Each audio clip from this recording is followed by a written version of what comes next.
So without wasting time, let's directly get to the point that how you can track your children, siblings or friends location on your iPhone. For that purpose, you have to go to this Find My application available on iPhone.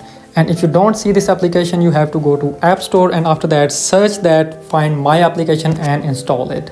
And after installing it, you have to open this application. And after that, press this continue button. When you will open this application first time, this pop-up will appear up. So press continue.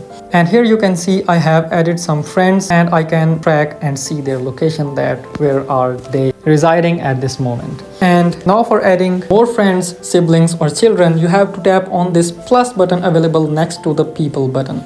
So tap on plus and after that tap on share my location. Even though you want to track their location, but still you have to press this button which says share my location. And after that, the list of your contacts will appear up. From here, you have to choose the contact of the person you want to track the location of, and he also must be using iPhone. For example, let me choose a number from here, and as this person is not using an iPhone, that's why I'm not able to send a request, but the person who will be using an iPhone will work in this list. And you have to just select their number and press the send button for sending a request. A message or notification will be sent to their phone number. From there, you have to accept the request, and after that, you'll be able to see their location just like the person I'm able to see on this map. And after that, whenever you'll open this Find My application, you'll be able to track their location. If you have any of the questions, let me know in the comments. See you in the next video. Thank you so much.